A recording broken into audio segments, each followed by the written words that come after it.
This podcast is brought to you by SEATGEEK. Our friends over at SEATGEEK are giving us a promo code of TBAWRESTLING. That is TBAWRESTLING for $20 off your first purchase.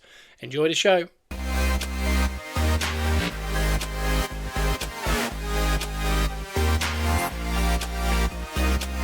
Welcome to Gunners Are Us, where we are positively Arsenal. And that we are. I don't think I'm getting bored of the emphasis I can put on positively Arsenal these days. Oh, well, this is it.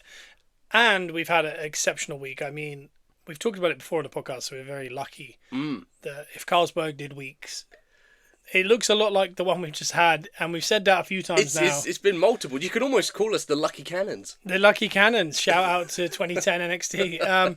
Here we are on Gunners Are Us on iTunes and Spotify. Give us a 5-star review. Let your friends know about it. And also check us out on TikTok, at Gunners Are Us Pod. We also run with Peppercorn Sports Cards over on Whatnot. If you want £10 free credit on Whatnot, please go below this video.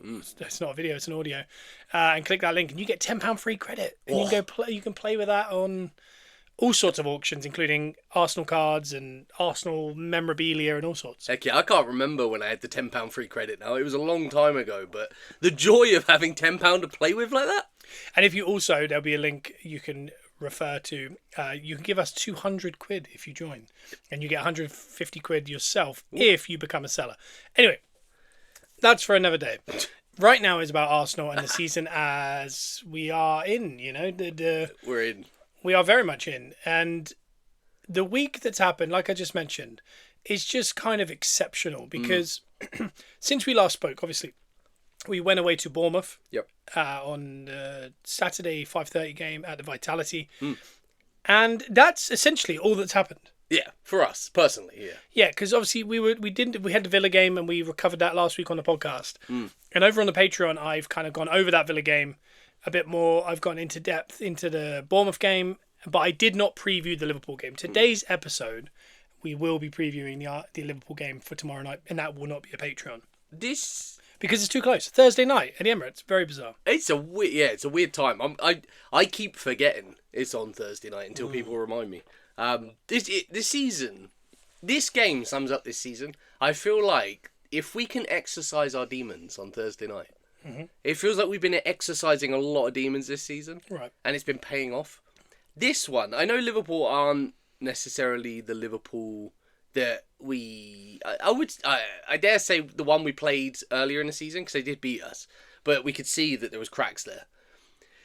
But if we can topple Liverpool in the current form we're in, I dare say we've won the league. That's a large statement. And we'll get into that Liverpool game later on in the podcast because we got to get around to the Bournemouth game. So over on the Patreon, I did kind of go into deeper detail on that Bournemouth game. But there's so much off the back of it. I mean, we can talk about the direct game. We can talk about Gyökeres's influence, Rice being available and the difference he made. But we could also need to go away and talk about the things that have happened between the two podcasts with Man City.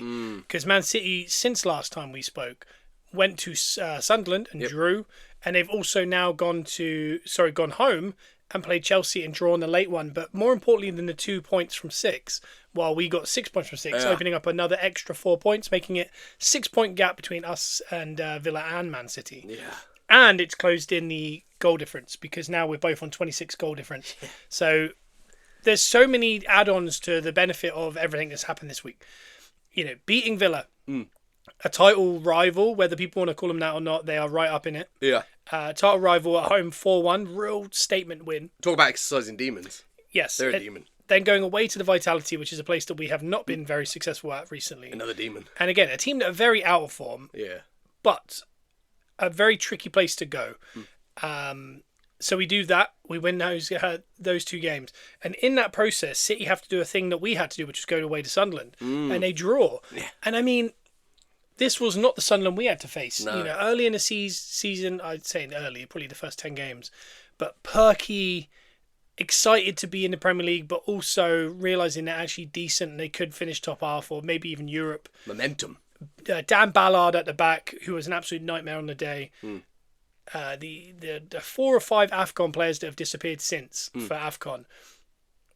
The Sunderland we faced is a very different animal to what City just faced. And City's one was a shell of what it was. Yeah. But they still had the same issue with that stadium. Not many teams are going to go there and get anything. No.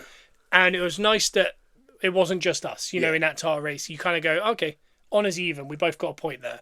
But our point was, looking back on it, we were a much better side in the day. We scored 2 goals. Yeah. But City really struggled. A lot of it came down to Granit Xhaka, the way in which he calms everything down. Yeah. The players around him are very talented, but there's a chaoticness to the younger players. Yeah.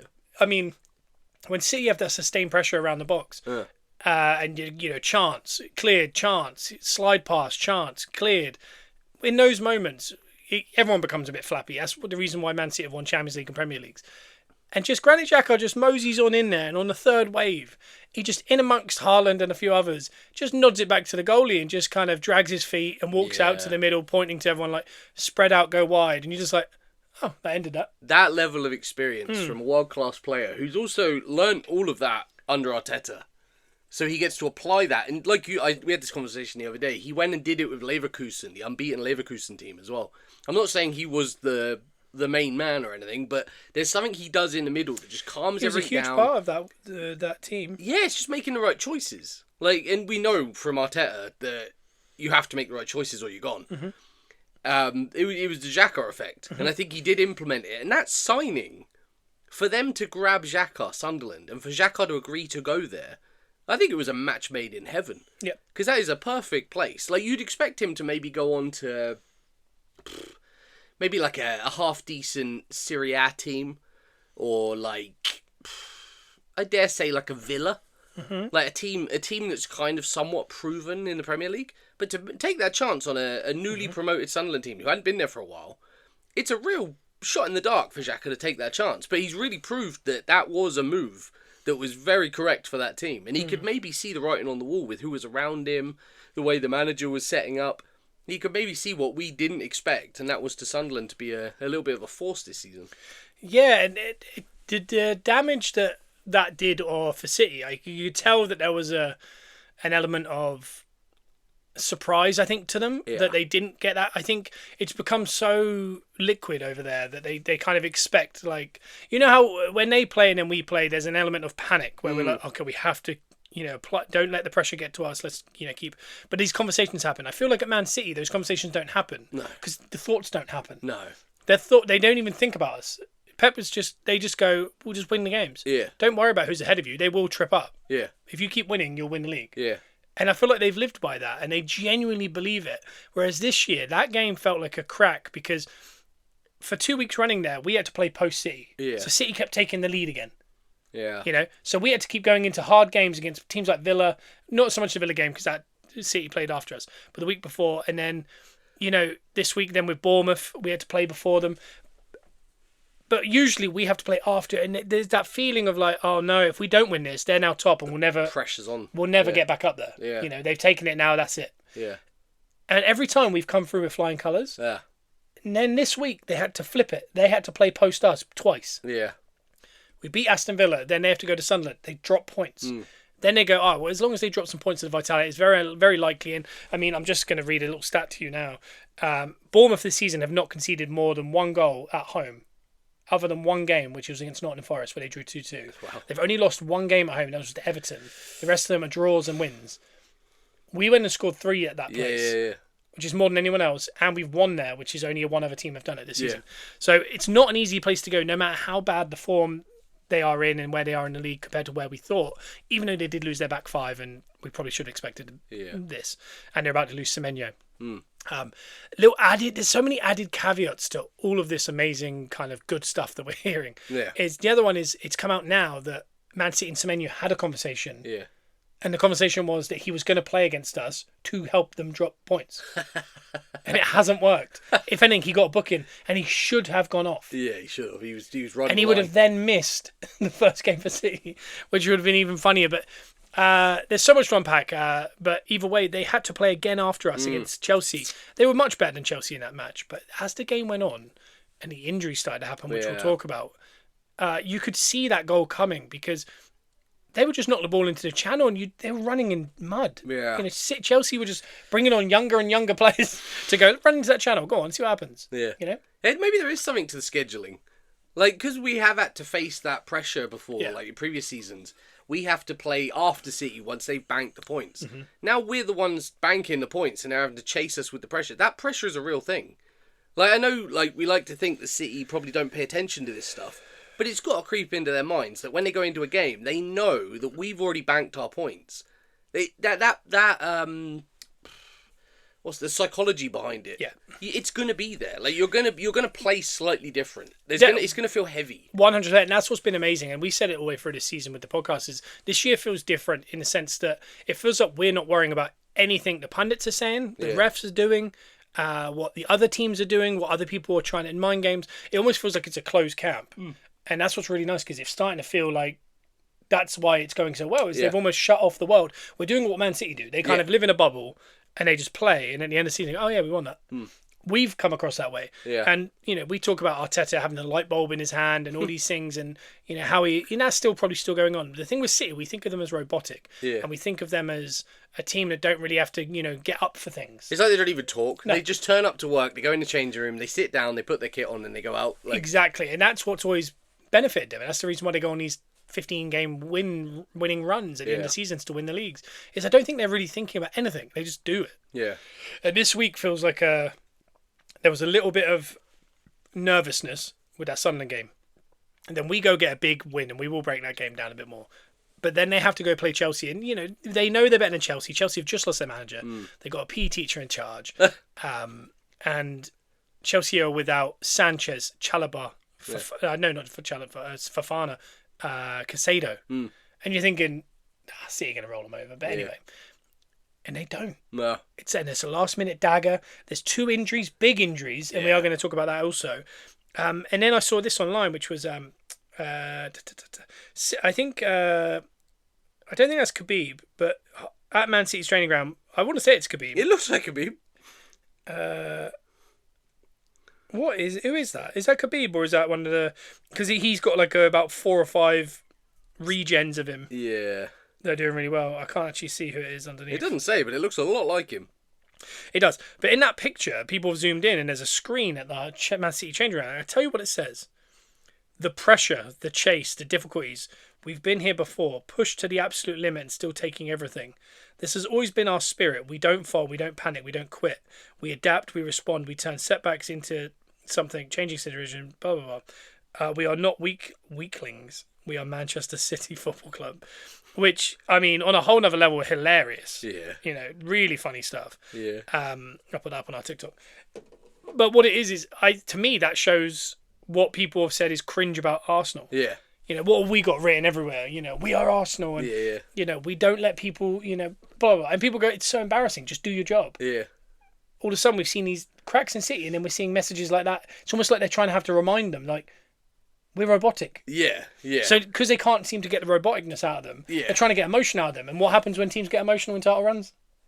You don't win it. Yeah, you don't. Because we've been there every year, getting way too emotional. They're actually human. We've had proof. Yeah. I find it weird that they're having to say that we've been here before and we faced these, like... Setbacks. No, I don't think they have. But they did sports washing for 15 years. They won a load of trophies. And then they bought the best player in the world. And then they continue to win everything. I don't think they've ever experienced this, which makes it even more interesting. Well, So what we'll do now is we're going to jump quickly into their injuries before we get to our Bournemouth game. Because I've got a couple screenshots here. That wasn't it. So, delete that. They got 2 injuries. Gvardiol. Yeah. And they've got an injury to Diaz. And on the Patreon, I wasn't sure the length of time these were going to be. And it looks like some kind of fracture to Gvardiol. So he's going to be out for at least probably, I'd say 3 months. Yeah. But a lot of people thought it might be ACL. Yeah. But it looks like it's a fracture, which is better news. Probably quicker, yeah. And then Diaz is a muscle injury. And we've heard that word a lot this season. And he's going to be out for 6 weeks, which is huge. But when you do look at the fixtures, I don't know if you know about this. Yeah. But the next kind of like 4 games and like no Premier League. It's like after this week, it's a little bit strange. It's FA Cup, Carabao Cup, Champions League, and a Premier League game. Get them all out of the way. It's very odd. So when you look at Man City's fixtures, you start to think, would he have played in some of them anyway? And we don't know. But the problem they're having is the depth. Yeah. This depth that Arsenal have talked about all season and we've had to deal with. Yeah. And that's the thing people are forgetting because, here's another great crack in the Man City armour. They're now tweeting about it like, that's the season over. I think those injuries last too much for us to overcome. We've had too many injuries. You can't sustain this many injuries. Making excuses already. Yeah. Just, by the way, they've had 20 less injuries than Arsenal. And they have oil money, and they've actively cheated. So, no, you can't do that. Yeah, you're not because allowed. We're not allowed to do it. Yeah. You cannot do it. Definitely not. But when you look at their fixtures, they've got Brighton at home. I think that's tonight, I believe. Yeah. And again, this is one of those flip of the coins. We're now playing after them. We've got to react. And again, it's helpful when there's a 6-point gap because 6-point gap means at the Emirates, if it's not going our way and we can get a draw, you go back to 4, and it's, in the NFL, they'd say a 2-score game. It's a 2. Probably we've got to lose and draw a game for them to get back to the top. Yeah. But they got Brighton at home. That should be a very quick, easy game for them. Should be. But then they're at home to Exeter. Okay. Then they're away to Newcastle in the Carabao. Yeah. So they would have rotated. Then they've got the Manchester Derby. But then they're at Bodo Glint, and then they're at home to Wolves. So when you think of how long Diaz could be out, he's out now, right? So as of the 4th of Jan, 6 weeks is probably 21st of Feb. Yeah. He's going to miss the games I've just mentioned, plus Galatasaray at home, Tottenham at home, Newcastle at home in the Carabao Cup second leg, Liverpool away, Fulham at home, Newcastle at home. He could be back for. It's a lot of games. Then they got to go away to Lissy. They got to go away to Leeds, home to Forest, away to West Ham, and then home to Palace. Yeah. The end of their season is very comfortable to a point. And then there's a week where they have Chelsea away and Arsenal. Yeah.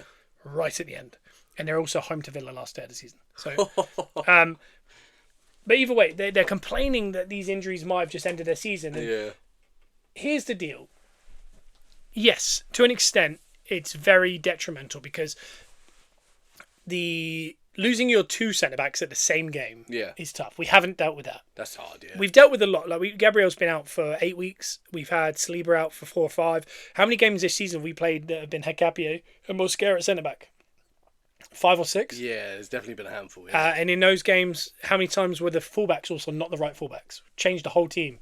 Just a few times. Norgard's played centre-back in the Champions League. We've had to make do. And I mean, this is a team, Arsenal, that obviously shout out Elton Prince. But he said at the start of the season, why do you need this many why do you need this many defenders? And I said, because we'll lose them all. Yeah, we'll see them all. And he said, but you've got too many. And I was like, I know we do, but guess what? We're going to see them all. Yeah. And he was like, yeah. And then now, obviously, we're coming out the back end, touch wood, of that, where right now, Ben White is back on the bench, Timber is available, Calafiori should be back on the bench tomorrow, or back available. Lewis Skelly is available, Hincapie is available, Saliba Gabriel's available. Mm-hmm. The only person not available is Mosquera, who will be back in February. Yeah. That's pretty close. That's as good as it's been all season. Yeah. But this is, I remember in the first half of the season, if we could just keep that ship above water till after Christmas, and then get all these players back, people like Havertz coming back into the fold. Gabriel and Saliba, that pairing, you'd hope the amount of injuries, touch wood, that they're going to probably see out the season now. We haven't seen those two at the end of a Champions League yet. No, you'd like to think we got all the bad luck out the way. We were going to Madrid and home to Madrid and away to Madrid without Gabriel. Yeah. We were Kiwi playing those games. We went to Paris. We don't know what it looks like when we get drawn Paris. Yeah. And Gabriel and Saliba right there. Full strength. But we got Gyökeres, Havertz and Jesus in the firepower. We got Saka available. We got Rice and Zubamendi. We haven't got Partey sitting in there. We don't know what that looks like. So this is when you want your team to become fit. Yeah. And what did we talk about last week? Man City have played the same back four for 14 games running. And we sat here and we lauded it. And we went, I wish we could. Yeah. But here's the end result of what happens when you do that. Yeah. And they're getting it the other way around. Like now, you said, we've gone through the bad times. Yeah. And I just told you those next 6 weeks. Yeah. That's with, and do you know who they're going to have to play centre-back? Ake, who cannot play even 7 days, let alone every 3. Yeah. And Kusanov, who has had his issues. I mean, he looked really poor when he came against Chelsea. He's had some really bad, time since he joined last January. Yeah. Their fullback is O'Reilly, who's a really good fullback, but he shouldn't, like Lewis Skelly last year, who got exposed, not badly, but he had to play every 3 days because of the injuries to Calafiori, and we didn't have Hincapie. Too much too soon. Too much too soon. And what's happened? He's had to pull Lewis Skelly back and be like, you're going to play a lot less. Yeah. Which you could see you've seen it with Rico Lewis. Yeah. And you're going to see it with O'Reilly next year probably. And who's their right back? It's the Wolves defensive midfielder, Nunes. And this is what I'd say. They're complaining because obviously the back four is going to be that for the next 2 months. They don't have other players. Aitonori is out. Yeah. Stones is out. Mm-hmm. Diaz is out. Gvardiol's out. I admit that's awful. It was really bad. We've also had spells this season literally like that. Yeah. Almost identical. Here's my issue. You've got more money than us. You've spent more money than us. Why is your depth... When your right back gets injured, Ori, why is the only other player... And Pep said he's like an unbelievable right back. Why is your depth us playing Partey at right back? Yeah, that's some answers they got to give, yeah. Yeah, why is their only available right back currently a defensive midfielder? Yeah. Why is it that they're, an academy prospect is their only left back? Yeah. Why was... Everyone's upset, Gvardiol and Diaz are out. Why is Gvardiol playing centre-back? He's a left back. Yeah. He's supposed to be the left back. Yeah. So you're upset, but I mean, you've just lost another left back. Oh, I know, they've got to be very careful with who they purchase now, haven't they? Like, they've got to balance those books again. Yeah, and then when you look at it, you go, Diaz was there. Diaz and Stones is their Saliba and Gabriel. Yeah. Stones isn't available pretty much ever at this point. Ake's the backup. His legs have gone. They sold Akanji. It feels like they're falling apart. They didn't need to sell Akanji. Yeah. It is, and when you look at it, you go, yeah, but you spent all that money. Like that's what we keep getting told. When we complained about injuries for the whole half of this season, when we went, and we weren't even complaining. We were going, it's a fact. We've lost all these players, but I'm just glad we've survived. Yeah, survival. Right? And by the way, currently top of the Champions League, the Premier League, and the Fair Play Award. Just surviving, yeah. Yeah. Now we're getting all the players back, and everyone kept saying to us, "Well, you spent all that money on the depth." Yeah. So guess what? City, that's 1 year we spent all that money on the depth. Yeah. City have spent that much on depth for 10 years. Yeah, and ours worked. Yeah, since last January to now, if they get a couple of players in this January, which they're going to have to now, they're over $500 million. Oh. Liverpool spent $500 million last summer. Jesus. Arteta, since he's been at Arsenal, has spent $1 billion. They've done half of what he's done in these 7 years. And they're saying, yeah, but you've spent all that money on depth, so why can you complain? It's like, Chelsea shouldn't complain. Yeah. Liverpool should never complain. And this is the same issue I had with Liverpool. They moan about, we had injuries. But look, we could all see you got rid of your depth. They have no depth. Nothing. City, though, has been exposed. Where's your depth? And Liverpool's defence is very similar to City's. It's aging and starting to fall apart. Yeah, and here's a really young guy, shouldn't be exposed as much as he is, but he's going to have to. Here's a guy playing out of position. Like Szoboszlai's played right back for Liverpool a lot this season. Nunez is playing right back for Man City. It's almost identical. We played Declan Rice for one game at right back. Yeah, yeah. But that was because Timber, White were both out. Yeah. That's a lot of injuries to lose both your right backs. But so the complaints they've got and the season's done, that's a shame. Even Chelsea did early in the season when Cole Palmer wasn't getting fit. Yeah. They were like, that's our season done. It's like, can you imagine if Saka was out for 6 months last year, so was Gabriel Havertz and Martinelli. Yeah. Odegaard was out for the first 4 months of the season. Yeah. Our captain. And everyone said, no excuse. Yeah. And we didn't even have it. Last year, Joe, we were playing Zinchenko, Tierney, and Waneri up front at one point, those three. And people were saying no excuse. It's like, and the thing with City is like, yeah, that's poor. Yeah. They're going to concede goals like that. Oh, 100%. They've got Rodri coming back in, which is going to help at least stop some kind of bleed. Should do. But Cherki, Mamouche, Savinho, Haaland, Foden, Doku, they've got the firepower. Yeah. They're going to score goals. They need to at least outscore everyone. Yeah, and I'm just hoping teams around the league will look at that and go, yeah, they're going to be tough to stop, but we need to get at them because they can be got at. Fight goal for goal. Yeah. Almost like a basketball game. Like sometimes you go. For a long time, people would just sit back and see, like they do against us, and they just go, we might get that one chance. It's like with City, it's like, you saw it in that Chelsea game.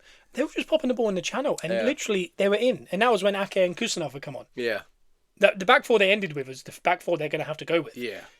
And it looked suspect. Yeah. And the same, like we said with Liverpool, very similar situation to Liverpool's defence. If you get at Liverpool, they concede. Yeah. And it's just Man City have got that slight fear factor. I've got a feeling City will go in for Mark Guéhi now. Which, for City, it's a very smart move. Yeah. You're going to get him very cheap. Yeah. He's not going to take much convincing. He wanted to go to Liverpool last year. The problem is, you just think, I know football players are a little bit of soldiers, aren't they? Like, they kind of go where they're told. Yeah. But, he had his heart set on Liverpool. If he's a player that, I don't know if he supports them, I don't know what the deal is, but he's been watching them. Yeah. It'd be weird to go to the rival, the team that you've probably sat there and watched Liverpool City games going, come on, Liverpool. Yeah. Then you're like, I'm going to go join them. And he's joining them not in crisis. They could win the league. They could still win the Champions League. Yeah. Do you know what Liverpool aren't going to do? Either of those things. No, City have still got a chance, but they're in a slight downturn. But he's also guaranteeing game time, which he can't at Liverpool yet, because Konate and Van Dijk are still there. Yeah. So when you look at it, it does make sense, but you also never want to join someone when they're panicking. Yeah. Because do you know what they weren't in for? Mark Guéhi last summer. You become like a little bit of a sore thumb in there. And you start thinking, well, next summer when they bring in bloody Rudiger or someone. You know, Yeah. when they go buy Saliba off of Arsenal or something, Yeah. and they go, yeah, and Diaz is back now. Where am I going to play? Yeah. Whereas Liverpool, their plan is you and Van Dijk. Yeah. We're going to get rid of Konate. Yeah. But then Van Dijk needs to also move on Yeah, soon yeah. because he's up there in age. So if I was Gay, I think Liverpool is the only place should go. Yeah. But I wonder if he might end up getting kind of talked into this because they're going to need it. Do you know? Sorry. They'll obviously offer massive wages as well. That's the thing. I mean, he wants to obviously stay in the Premier League. Do you, other than Arsenal, City, and Liverpool, is there a smart option for him? Like financially and with the intent of hopefully winning something? The teams that apparently are in for him are Liverpool and City heavily. Yeah. Chelsea are obviously interested. Yeah. Chelsea's Arsenal, a retained door, though, isn't it? right, that's what I mean. And to an extent, City are like when you look at City signings last January. Yeah. It was like Nico Gonzalez. They bought Kusanov. I think they bought. Was that Mamouche? But they went into this kind of thing that they don't like these players. Yeah. They just panicked last January and bought a load of players to try and rectify their season. Yeah. It failed. And then in the summer, they went, yeah, we don't really like it anymore. We're going to have to get another one. Yeah. They went and bought other ones, including Trafford as their new goalie. Yeah. And then 3 weeks into the season, went, yeah, I don't even like him, actually. I'm going to get another one. So there's such a bizarre... Like spoiled children. So what are they going to do this January? Oh, we're in panic. We need to buy some players. There's Livramento, there's Gay, bring him in. And then it gets to summer, and those two players look at Pep and he goes, yeah, I'm off, and the other managers don't really like you two, so just figure it out. Yeah.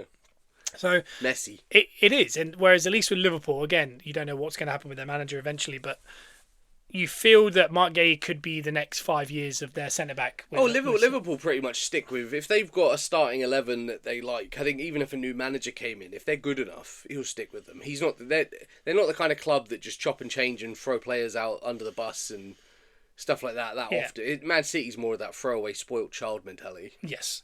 No, I know what you mean. I know what you mean. It's a really... It is a difficult one to kind of to process, isn't it? Yeah. Because you're kind of... I don't know what Mark Gay will do, but I don't think... If he wants Liverpool, I think he's going to end up staying till the end of the season. Yeah. And he'll go on a free. Yeah. Which might make the most sense, because you look at Liverpool, you look at Palace, and you're probably thinking, I want to make sure Palace... They've got a chance in the Conference League. Yeah. Let's make sure... They're only going to get 20 million now, so it's not a massive deal for them. Yeah. And he might go, Liverpool aren't in a position to buy me right now. And nor are they, and I don't know what's happening with the manager. He wants to maybe go, I want to see the lay of the land. Yeah. A smart move for him would, you look at someone like Tottenham. Yeah. But I just don't think it's a place you want to go to currently as well. And I mean, Palace are doing way better than Tottenham. Yeah. I feel like there's more trajectory for Palace than there is Tottenham. So I feel long term, though, you'd expect Tottenham to... And on paper, Tottenham's a bigger club than Crystal Palace. But I mean, like currently... It's like that with Newcastle. He could also be the main man at Newcastle. That's an option, yeah. But they can't afford to give out the wages that people like City and Liverpool can do. And and a lot of people are saying Arsenal should go in for him. It's like, why? Oh, yeah. That way, I get it, but... It'd be amazing, but it's too much. It's great, but I mean, if you didn't have like Hincapié, or you had a plan for maybe Lewis Skelly to go into midfield, and you go, do you know what, let's have... Because you lose Lewis Skelly as a defender. Yeah. You could then add another, so you have 8 again. Yeah, true. But I mean... It seems like a lot, and there's also talk of us in for Livramento at the minute, which is really interesting. Lovely. It screams to me of we're going to sell Ben White for 20 million in the summer, and we're going to buy him for 40 million. Yeah. Or even in January. But I think with Ben White, I think Arteta feels the same, is if this season is going to be the season where something is won, I don't know what, I feel like Ben White's one of those original guys who bought into the project. He deserves to get something. He deserves to be there. And I know he would anyway, even if he left. Yeah. You want him there celebrating. You want him there, yeah. He deserves that. And I mean, he's very close with a lot of the players. And I don't see it. And I think Arteta would be like, well, why would I get rid of Ben White? I just want to add Livramento. It's like, Jesus Christ. I mean, Ez has not played a minute of football in like 3-4 weeks. So it's very interesting. So yeah, talk about depth when you're stocking up on Eze on the bench. I know. When you watch that game the other night, I just thought, like, this is madness. But we're going to get into the Bournemouth game, and there's a few... I'm going to kind of just quickly round up the game, and then we're going to jump into the deeper points, because I think there's a couple of real good talking points that are coming out of this game. So, team news came out. Yeah. I think we're all surprised to see Rice in after that video came out. I don't know if you saw it, the one where he's talking to Rodgers after the game. Yeah. And he kind of went, my knee's swollen, and he's effed. Yeah. But a lot of people are saying, I think it's what he said was, it was effed. Yeah. He was trying to say it was this big and it was effed. Yeah. It wasn't saying it is currently. He was trying to say after that game for whatever reason. Anyway, very strange if you need to swell up like that and then play again. Yeah, like, why did he do that? And he also played on it. Yeah. Because he signalled to the bench at 55 minutes and played until 90. Yeah, whatever it is can't be good if your knee swells. Yeah, it's worrying me a little bit.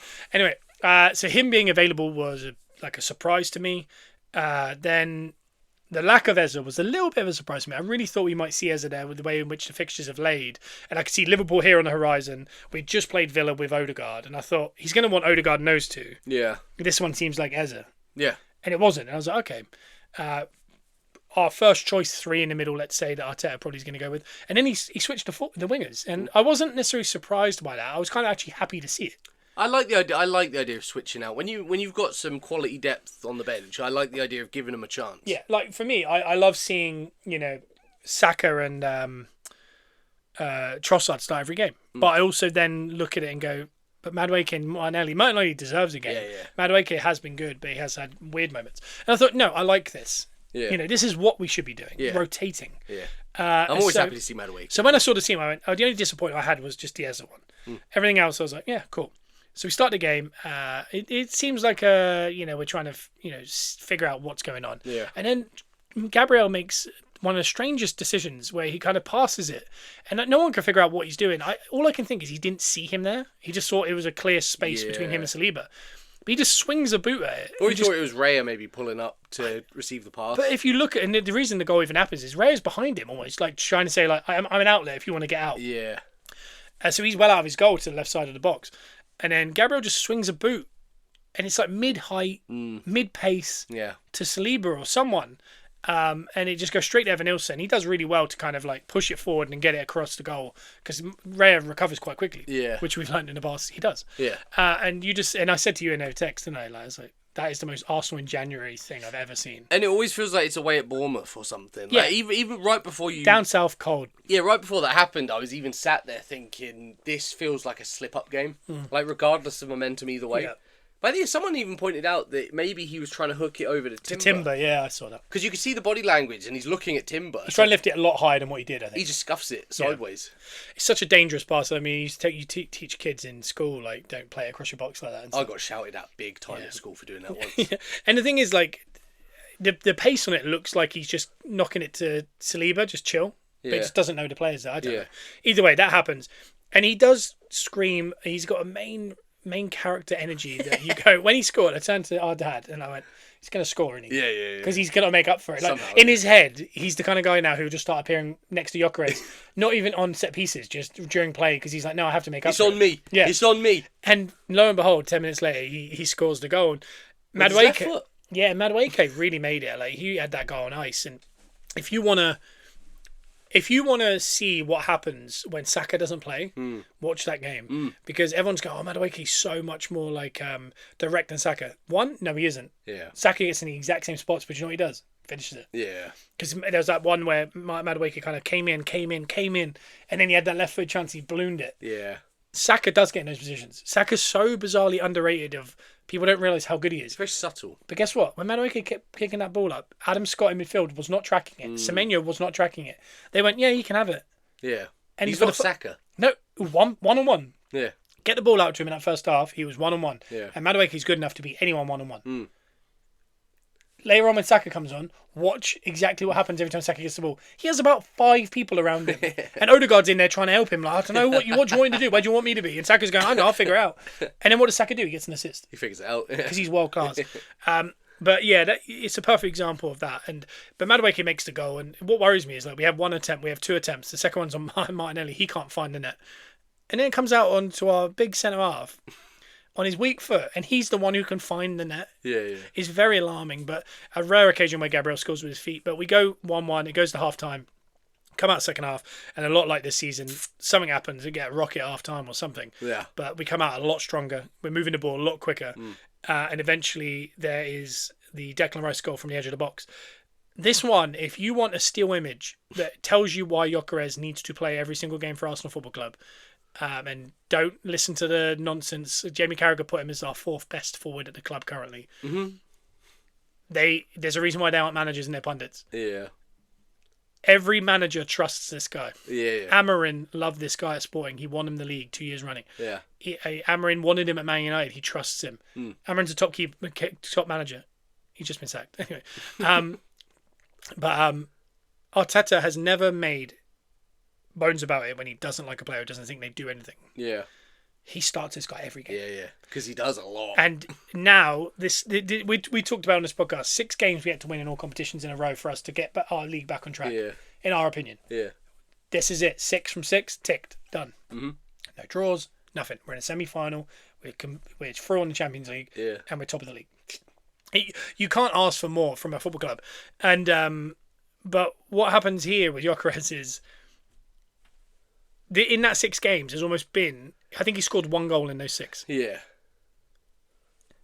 I don't think you could show people more footage to go, there's a reason why that guy's our first choice. Yeah. I know it's only 1 goal and it was from a penalty. But there's a reason. And that goal, there's a still image that was out. It's up on our TikTok over at Gunners R Us. The whole back 4 run with him across the box. Similar to how they did with the Zubamendi goal. The Zubamendi goal.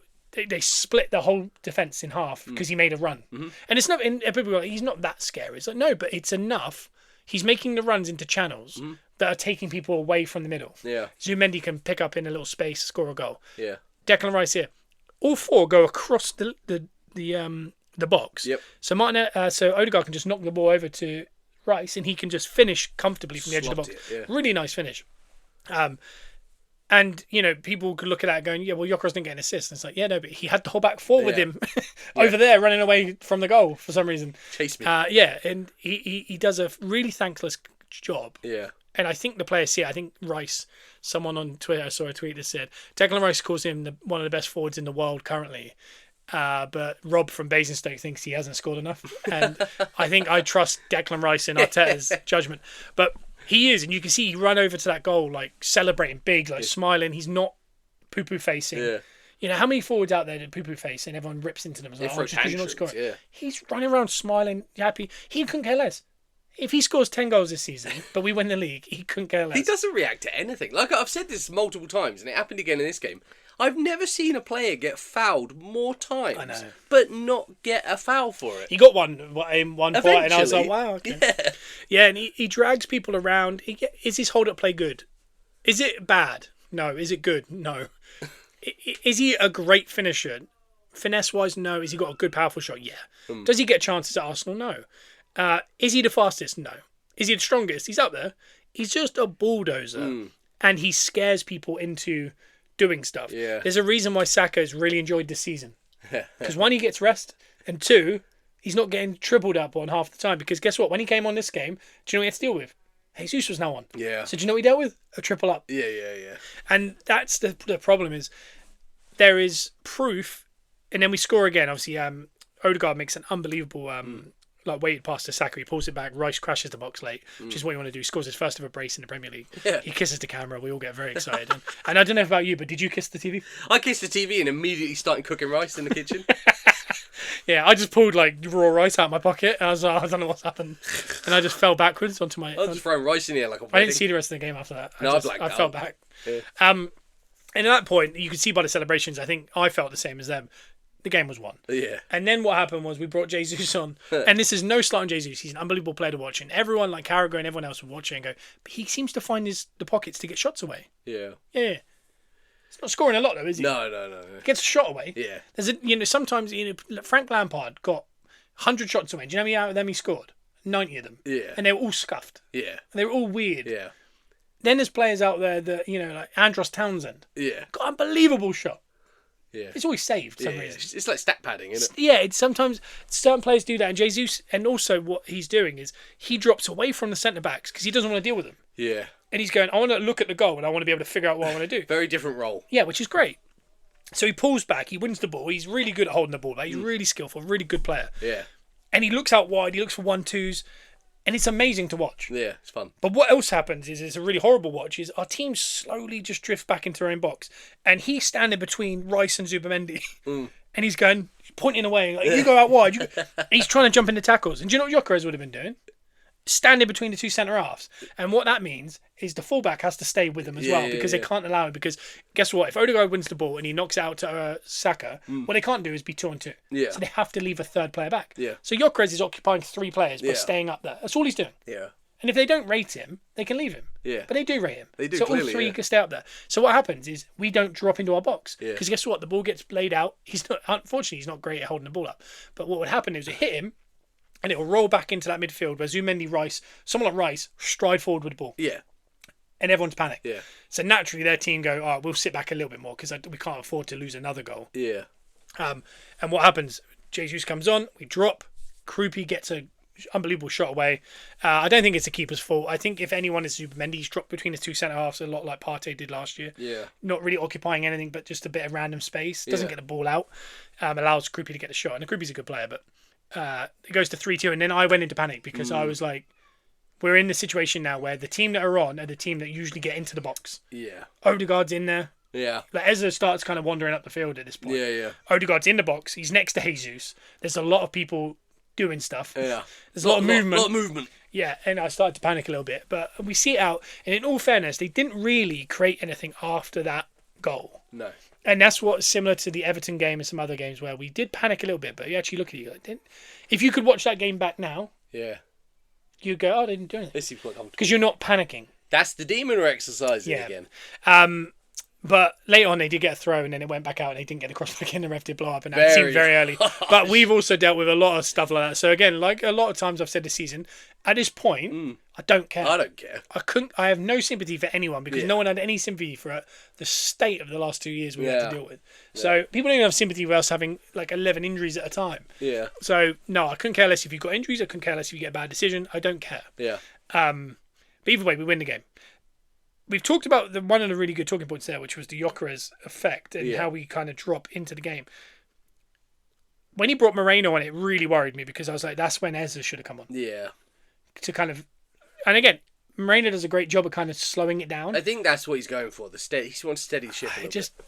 Yeah, I don't know. But what do you think? Ezra's not getting any time. He was warming up that whole game. Is at this point, is he thinking, I need to get out? Is there a chance we're selling him this Jan? No. I don't think we are. I think Eze had options. Well, Tottenham was the option. But the fact that he begged to... I don't say begged, it sounds degrading. But the fact that he was on his hands and knees... Very good. That's good stuff. He wanted to come to Arsenal, and he knows... He's had conversations with Arteta and the coaches. He knows the situation at Arsenal is to do with depth and rotation. Yeah. And I know... I reckon a lot of it is to do with the mistakes, because we've seen that from Arteta before. But I think Arteta's just stuck. I think he's in a situation where he doesn't want to rotate too much in certain positions because of combinations of players up the field. And he knows work rate wise, Eze doesn't touch what... I know we talk about Odegaard doing a busy dance a lot of the time, but Eze's work rate doesn't match Odegaard's. And Odegaard is our captain.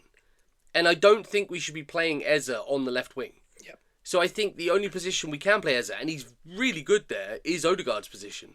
But you can't just neglect Odegaard all of a sudden just because Eze's there. I think Eze's just being smart about it. I don't think there's any concern. He doesn't look unhappy. No, I think... Well, he does at times. There's sometimes where you see him in the background, he's thinking, what am I doing? But he's also scored a hat-trick in the North London derby. Yeah. He played a lot of minutes before Odegaard came back. Yeah. I think Arteta said it this week. He said, Madueke and Eze right now have never played as much football as they've played at this point. Yeah.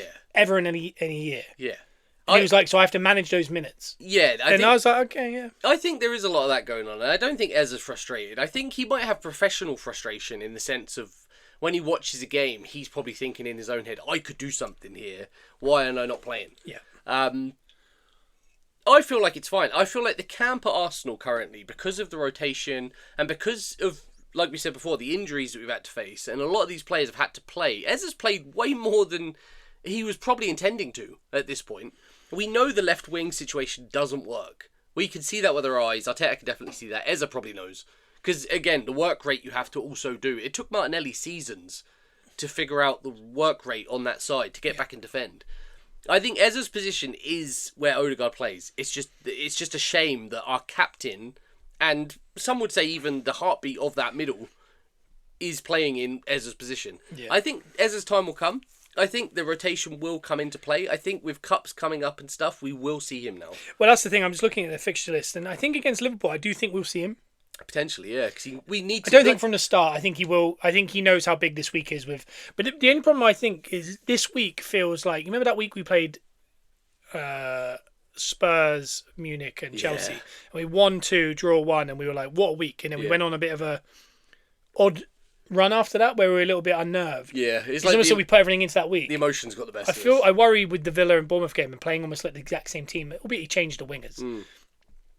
It feels like he's putting all his eggs in this week. And going, if we get past this week, I think he's thinking, well, we can rotate for Portsmouth, we can rotate for Chelsea, we might be able to even rotate for Forest the weekend after. Yeah. But then we've got to get back into Inter and Man United, and then we carry at the end of Jan, we can rotate again. So he might be like, you know, by the end of this month, Ez has not played any minutes. I think he plays 20 minutes against Liverpool. I think he plays potentially 90 against Portsmouth. I think he plays half a game against Chelsea. Yeah. I don't think he plays against Forest. I think he might play a small feature in the Inter game. Man United, I don't think he plays. And then Carrier, I reckon he gets 90 minutes. Yeah. So if you think about it, by the end of January, I think he's getting close to 250 minutes. Yeah, because I know we like to think in a perfect world. And that might be what Arteta's thinking. He's looked ahead and gone, well, he's going to play there, and there. Yeah. But I also think he could have played in one of the last 4 games. Yeah. That would have been nice. Yeah. But I think in a perfect world, it works out mathematically perfectly where like Odegaard will play a few games, then this one Eza comes in. Yeah. Then Odegaard plays a few games, then Eza comes in. I don't think it's that perfect. I think Arteta's got it mapped out in his head already, how the rest of the season's going to play out. And because Eza has played a lot already because of Odegaard being out, I think he is just letting him have some time off. Yeah, he's the only thing I've got 2 slight worries about this season, so at the minute. And these are the only 2 things I'm worrying about.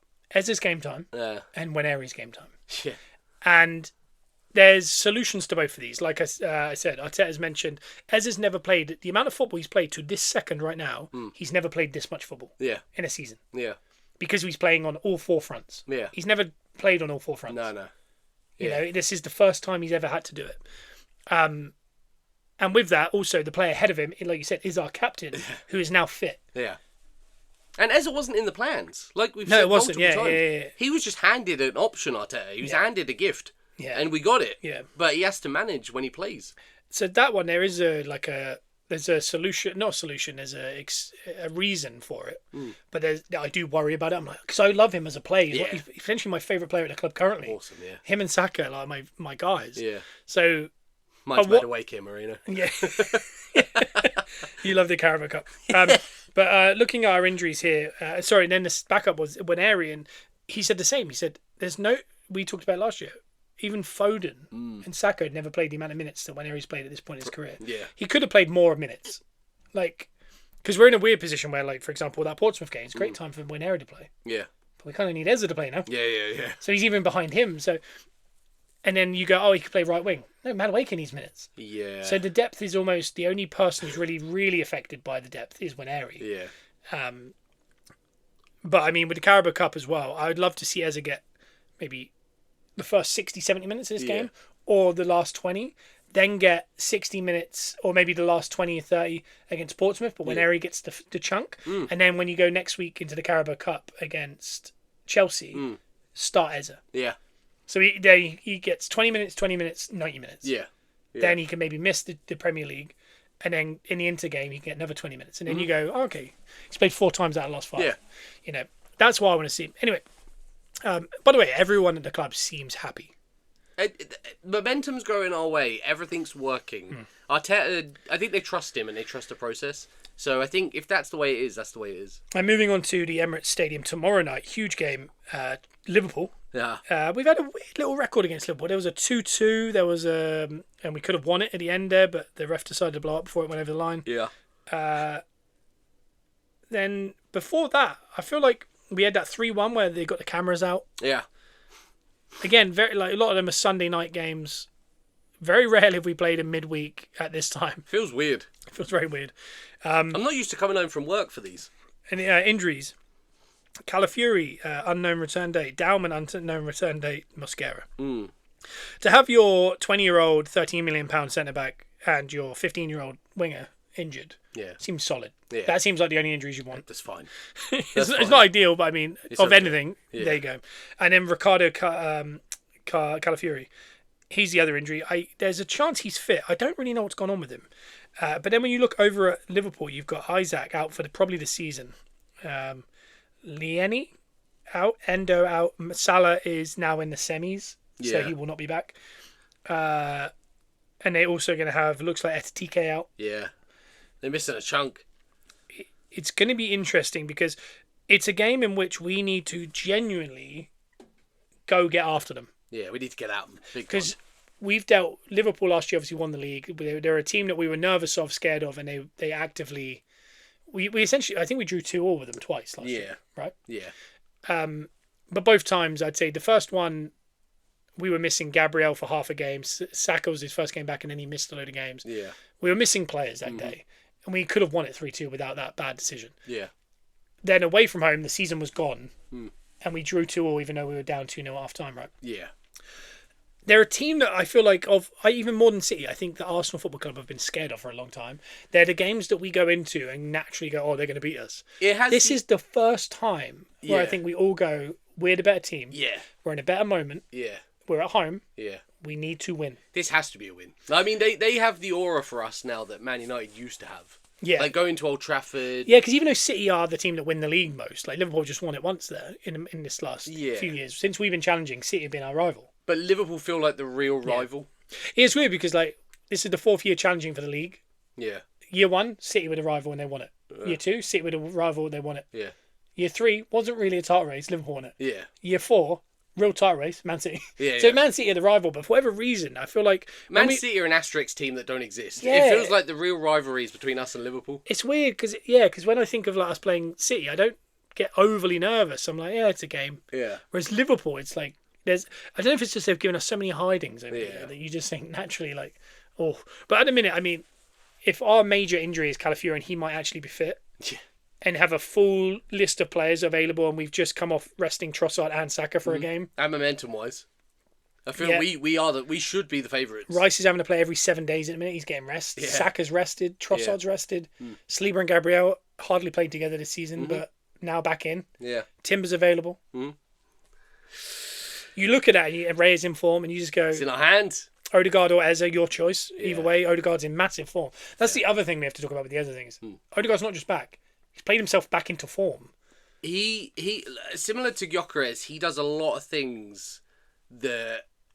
There's a lot of things that bother me about his play, and there's a lot of things that are very good about And a lot of it goes unnoticed. Like you said with Gyökeres, the structure of the team and the way we play are very different when they play. I think when Gyökeres plays and Odegaard play, I feel safer. Yeah.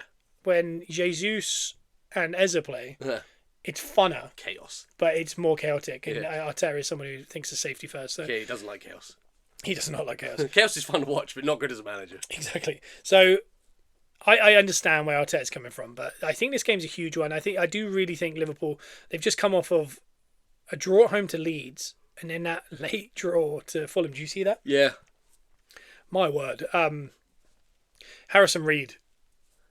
Last second of the game, puts it in the only place you can put it to not get saved. Yeah. After they thought they'd won it. And I mean, in that game, there was a Wirtz goal. And Wirtz has popped up with a few goals now. He's offside. Yeah. And what's worried me about that decision is they've said it's to do with, you know what we've been saying about generally about decisions on VAR. It's all, what's the word? It's a gauge, like I've completely blanked. Spectrum? No, there's like a, you know, when we said like you need a certain amount to overturn, that kind of thing. I don't know what that word is. I've completely forgotten the word. We've talked about it with the decisions, like but is it enough to overturn the ref's decision? They actually said this one was that. Oh, it was because it's within 5 mil or something. It goes with the attack. It was something, and he said the spectrum or gauge, or however you want to say it, was on the attacker's side because it was given, but it wasn't given on the field. So, whatever reason, I feel like offsides are one of the few things in football that it's like it's yes or no. They literally said that on commentary last night when I think it was West Ham had a goal disallowed for a. The guy was like coming back. It was the Somerville goal, the second one. I think the commentator said offsides is the one thing you can't argue because it is literally lines. Yeah. So I don't know why they're making it grey with, like, if it's this amount, it's on the attacker's side. If it's this amount, we lean more towards the defence. You're making it confusing now. That's what I didn't understand. And you saw the goal, didn't you? Yeah. It's ruined the validity. Someone said, well, this has absolutely ruined the validity of semi-automated offside. Votes were very evidently offside. Yet the semi-automated system has the foot incorrectly in the air. So it goes with the forward. I'm just reading it. Marco Silva said, when the moment had passed, the player was clearly offside. Basically, it's to do with his foot being off the ground. So they couldn't, semi-automated couldn't fathom that his foot was up. So he is offside, but because his foot's up, they can't get the line.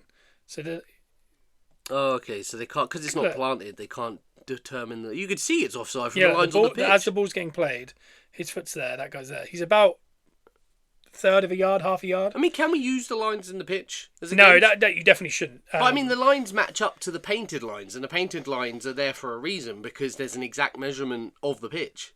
The pitch is measured. So these lines match up to these. Yeah. So that should be a correct line. So even looking at that with one look on the eye, you can see something's up. Yeah, well, a lot of people are saying that because his foot's up in the air, it's not offside, but no, that's not the case. No, so they can't get a clear gauge of where his foot actually is. Yeah. It's an odd one because, like, that looks offside. It does, but it looks a lot closer. It depends on the footage they use, but again, semi-automated shouldn't matter about what footage you're using. Yeah. It should be sensors. It should be. And the fact that they don't realise that you could just use fully automated like everywhere else in the world. Yeah. I have no clue why we're not doing it, but either way, it's clearly offside, and it was given, but it didn't affect much. Maybe just that they didn't lose. Yeah. But either way, they've got 2 points, similar to City, out of 6. Yeah. They're not in great form. It's a really interesting league because between Everton in 12th and 5th place, it's 3 points. Jesus. You know, in any swing, teams that are 12th can go to 5th. Yeah. The league is really tight. The teams at the bottom are really fighting. Yeah. Leeds, Forest, West Ham for a moment there were fighting. It looks like Wolves are going to go away. It looks like Burnley, and it does look like West Ham at this point. But there is still 18 games to go. So, you know, they've got fighting. For example, if West Ham are good enough, they could win 3 in a row. Yeah. If they win 3 in a row, they'll probably be safe. I know there's 7 points adrift, but the chances are the teams above them will drop points. Yeah. If you put a run together, it'd be Bowen's great escape before he goes to Newcastle in the summer. Yeah. I'd like to think with their experience and they've got some quality in that squad and a good manager. Yeah. I'd like to think they can figure out how to survive. Yeah. If they don't, there's some real problems there. And the other bit of news, obviously, is Man United. Yeah. Man United sacked Ruben Amorim. Yeah. Apparently, he knew he was getting sacked before that game, hence why he went after them in the press conference. Okay. Can you imagine finding out you're being sacked before a game? Well, he didn't know for sure, I guess, but it was coming. I tell you what's really interesting about him, because he's shown signs of a turnaround. Yeah. And he even changed formation. Yeah. Then went back to it at Wolves, which I think destroyed everyone. Yeah. But the thing is, he's also having to play Dorgu up front. Yeah. Because Mount's out. Mm-hmm. Mbeumo, his best player, Mbeumo at the minute, has gone away. Yeah. His captain and best player for the last 5-10 years at Man United is out injured for the first time. Yeah. He's not in a good spot. And they're up the league. Yeah, they're in touching distance of Champions League football. Very close. But either way, they've made Darren Fletcher the interim manager till the summer. The funniest news of all of this is it looks like Ole Gunnar Solskjaer is their favourite to become the new manager in the summer. Like, I think if Solskjaer... It's Stockholm syndrome. Yeah, it's all. And again, I think Man United are caught in this thing and I was talking to actually a friend of ours who's a Man United fan, and the concept that Man United DNA, and this is the thing that really bothers me, it's Man United DNA to attack.